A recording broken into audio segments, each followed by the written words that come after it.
Merhaba arkadaşlar. Bugün sizin için antrenman rehberi hazırladım. Gelin şimdi antrenman rehberini nasıl hazırladığımıza geçelim. Şimdi arkadaşlar antrenmanların iyi geçmesi için iki tane kıstas var. Hemen ona değinelim. Antrenmanların iyi geçmesi için kulüp bilgisine geliyoruz ilk başta. Burada gördüğünüz gibi efsane antrenman tesislerine veya bunun muadili bir seviyede tesislere sahip olmamız gerekiyor antrenmanların iyi geçmesi için. Ayrıca çok unutulan bir konu var burada. Antrenmanlarımızın iyi geçmesi için kulüp çalışanlarında bulunan antrenörlerimizin de kalifiye elemanlar olması gerekiyor. Gördüğünüz gibi bu sayfada antrenörlerimizin çıktığı antrenmanlar gözüküyor. Buradaki seviyelerin yüksek olması, yıldızların yüksek olması gerekiyor. Şimdi tek tek mesela antrenörlerimize bakalım. Mesela burada bir savunma teknik antrenörümüz var. Gördüğünüz gibi savunma teknik antrenör için gayet uygun bir antrenör. Burada gördüğünüz gibi hücum teknik antrenörü var. Hücum teknik için gayet uygun. Savunma taktiksel antrenörlerimiz var. Toplu oyun taktik antrenörümüz. Yine toplu oyun taktik antrenörümüz. Hücum taktiksel antrenörümüz. Burada kaleci antrenörlerimiz var. Burada kondisyon antrenörlerimiz var. Gördüğünüz gibi burada bir kondisyon antrenörümüz daha var. Şimdi arkadaşlar bu antrenörlerimizin kalitesi de bulunduğunuz kulübün itibarına göre değişiklik gösterebilir. Antrenör alabilmeniz için kulüp itibarınızın yüksek olması gerekiyor. Ben şu anda Samsunspor'u yönetiyorum gördüğünüz gibi. Samsunspor'un itibarı ortalama seviyelerin altında olduğu için antrenörleri birazcık daha ortalamanın altında antrenörler seçiyoruz veya az maaş alan antrenörler seçmek zorunda kalıyoruz arkadaşlar. Size bu videoda 3 tane kendi kariyerimden göstereceğim. Bir Samsunspor kariyerim var. Küçük itibarlı bir kulüp. Bir Genk kariyerim var. Orta itibarlı bir kulüp. Bir de Valencia kariyerim var. Yüksek itibarlı bir kulüp. Bunlardan size hem antrenörleri göstereceğim hem de antrenmanlarınızın iyi olması için ne gibi şeyler yapabileceğinizi size göstereceğim bu videoda. Ayrıca antrenör görevlendirmelerinden bu sayfayı kendiniz optimize edebiliyorsunuz. Daha iyi olabilmesi için burayı optimize edebiliyorsunuz. Onu da değinmeden geçmeyeyim. Burayı çünkü ben de kendim hazırlıyorum bu bölgeyi. Antrenörlerin yeteneklerine göre burayı kendim hazırlıyorum. Şimdi gelelim genel bakışa.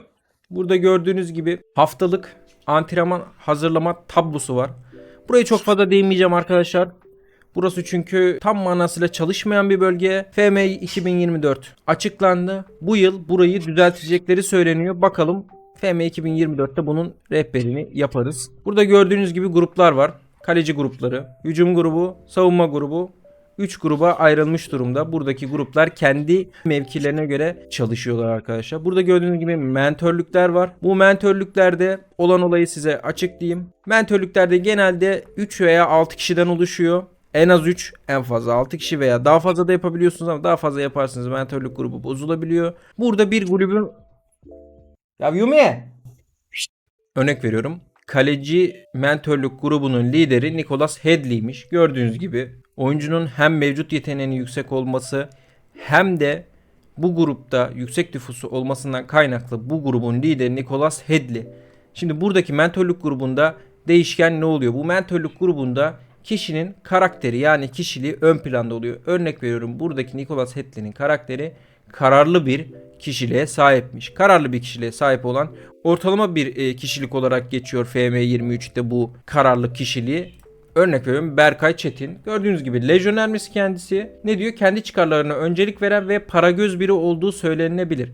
Şimdi bu grupta Berkay Çetin'in Nicholas Headley ile olan ilişkileri durumunda bu lejyoner kişiliği değişebiliyor. Minimize edilebiliyor Nicholas Headley tarafından. Mentörlükler genelde bu işe yarıyor veyahut farklı özelliklerde kazanabiliyor.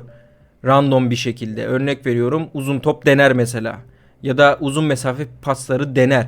Bunlar grubundaki bulunan kişiler sayesinde kendine bir özellik artı bir özellik de katabiliyor. Bu kişilik özelliklerine gelirsek de benim en fazla sevdiğim kişilik burada Federico'da bulunan mükemmelliyetçi kişilik. Bu kişilerde çok hızlı bir şekilde gelişim oluyor genelde. Çok yüksek miktarlarda gelişim potansiyel oluyor.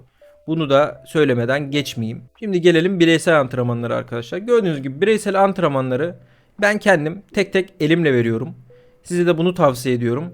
Yani örnek veriyorum burada oyuncunuza bakarak mevcut yeteneklerine ve potansiyeline bakarak verebileceğiniz ekstra antrenmanlar bulunuyor veya mevki veya rol seçenekleri oluyor. Örnek veriyorum, bu oyuncunun mevkisini istediğiniz gibi sağ kanat olarak da değiştirebilirsiniz, sol kanat olarak da değiştirebilirsiniz veya mevcut bulunduğu rolünde çalışmasını da sağlayabilirsiniz. Örnek veriyorum, ben burada Abdallah'a gördüğünüz gibi ekstra antrenman olarak çabukluk antrenmanı vermişim. Çünkü hızlanmasının artmasını istiyorum. Diğer özellikleri gayet optimize seviyedeyken hızlanma seviyesi gördüğünüz gibi 11'de. Bunu arttırmak istiyorum. Ofansif oyun kurucu mevkiinde de, orta sahada ofansif oyun kurucu mevkiinde. Ayrıca buradan istersek yoğunluğunu değiştirebiliyoruz. 2 kat yoğunluk, normal yoğunluk, yarı yoğunluk gibi seçenekler de var. Size tavsiyem burada şöyle olabilir. Regenlerinize veya kadro içinde bulundurmadığınız, maçlara sokmadığınız oyunculara 2 kat yoğunluk verebilirsiniz. Aynı zamanda sürekli kadroda bulunan, bütün maçlara giren, arada rotasyona çıkan oyuncularınıza normal yoğunluk verebilirsiniz. Hiç rotasyona uğramayan, sürekli kadroda bulunan, her maça çıkan oyuncunuza da yarı yoğunluk verirseniz çok daha iyi olur. Bu durum neye etkiliyor? Sakatlıkları çok yüksek miktarlarda etkiliyor.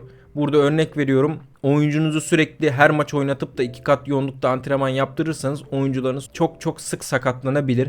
Bunun da altını çiziyorum. Aynı zamanda burada gördüğünüz gibi yöne oyun karakteri benimsetebiliyoruz oyuncularımıza. Oyuncumuza bir bakıyoruz. En yüksek yeteneği gördüğünüz gibi vizyon ve pas yetenekleri.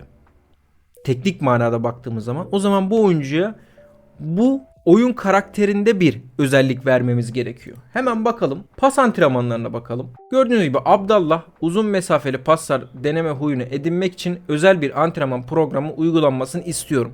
Buna tıkladığımız zaman seçtiğimiz antrenör eğer bu oyuncuyla bu antrenmanın uyumlu olduğunu düşünürse bize diyor ki evet diyor, hemen diyor başlatalım bu programı diyor. Eğer diyor ikisi uyumlu olmazsa bize başka bir antrenman öneriyor ya da diyor ki bu da antrenmana gerek yok. Bu şekilde bu oyuncu devam etsin diyor. Bakalım bize ne diyecek? Hemen tıklıyoruz. Bize katıldı. Kesinlikle doğru dedi. Bu antrenmanı bu oyuncuya vermemiz gerekiyor dedi. Sohbeti sonlandırıyoruz. Böyle oyuncularınıza bakarak hangi oyun karakteristiği verebileceğinize seçebilirsiniz. Bunun da oyun içerisinde gerçekten çok büyük artıları var maç içerisinde. Bunları da oyuncularınıza vermeye çalışın ama kesinlikle burayı doldurmaya da çalışmayın. Boş oyuncu yetenekleri de vermeyin. Bakın, ona göre verin. Bunu anlattıktan sonra kısaca size antrenmanlarınız için nasıl kulüp çalışanı bulabilirsiniz onu anlatacağım. Antrenörler kısmına geldiğimizde gördüğünüz gibi savunma teknik, toplu oyun teknik, hücum taktik, savunma taktiksel, toplu oyun taktik, hücum taktiksel, kaleci şut karşılama, kaleci elle kontrol, top dağılımı, güç, sürat ve çabukluk diye bu klasmanlara ayrılmış. Aslında bunların hepsi antrenörlerin yeteneklerini bize açıklıyor arkadaşlar. Örnek veriyorum, bir savunma teknik antrenörü almak istiyorsak onun savunmasının ve başlıca tekniğinin yüksek olması gerekiyor. Bunun yanında disiplin seviyesinin, kararlılığın, motivasyonun, ayrıca eğer sürekli gençlerle çalışıyorsanız da gençlerle çalışmanın yüksek olması gerekiyor.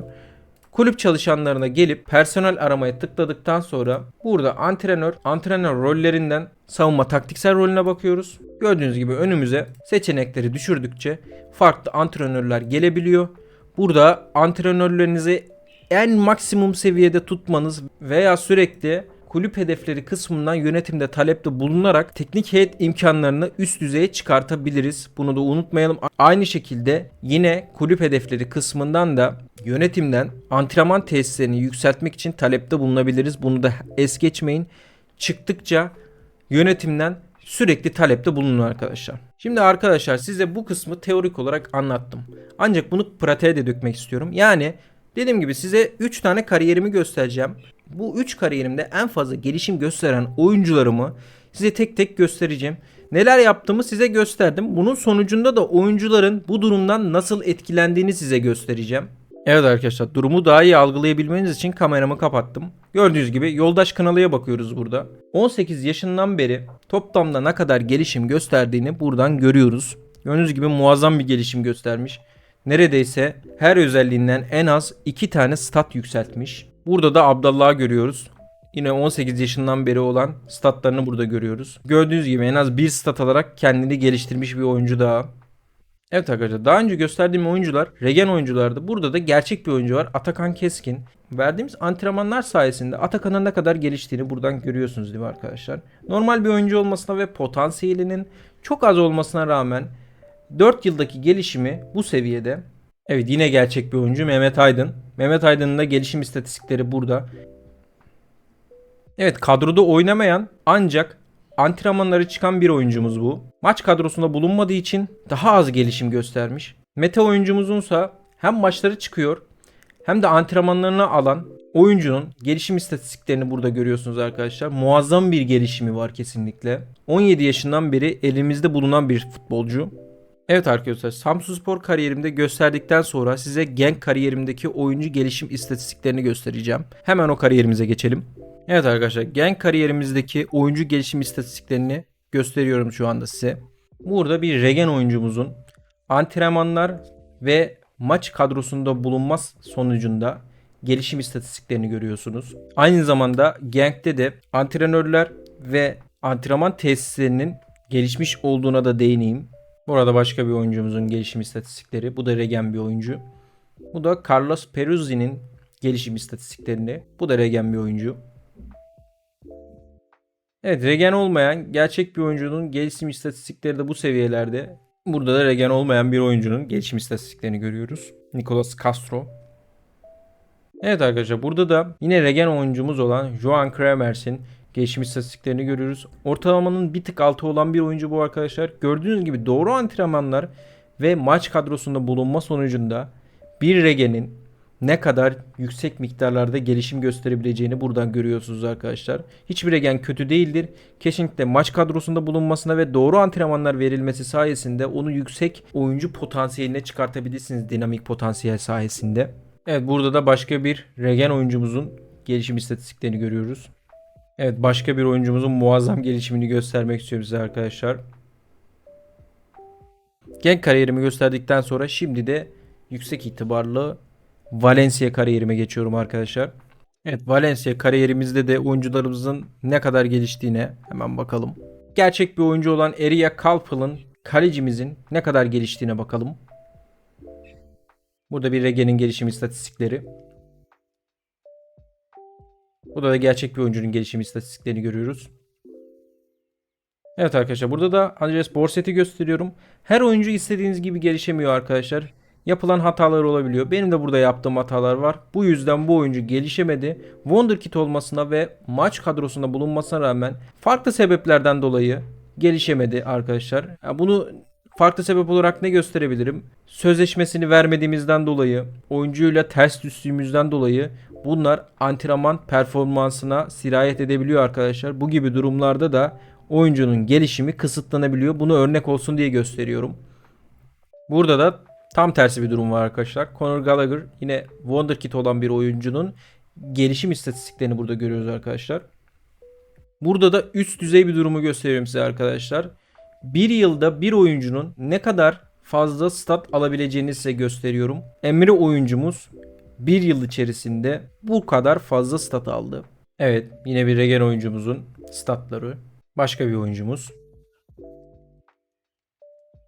Gerçek bir oyuncunun gelişim istatistikleri. Yine bir yıllık bir çalışma sonucu bir oyuncunun gelişim istatistikleri. Başka bir oyuncumuzun gelişim istatistikleri. Maç kadrosunda bulunmayan bir regenin sadece antrenmanlarla bir yılda ulaşabildiği statlar. Altyapımızdan çıkan bir oyuncunun gelişim istatistikleri. Evet arkadaşlar, antrenman kısmında bunları size göstermek istedim. Hem teorik açıdan hem de pratik açıdan size bu konuyu derinlemesine anlattığımı düşünüyorum. 3 kariyerimde de olduğu gibi benim gösterdiğim şekilde yaparsanız oyuncularınızın istatistiklerini nasıl yükseltebileceğini umarım size çok iyi bir seviyede göstermişimdir. Beni izlediğiniz için hepinize çok teşekkür ediyorum. Kanalımı takip etmeyi ve videolarıma like atmayı lütfen unutmayınız. Hepinize çok teşekkür ediyorum. İyi günler diliyorum.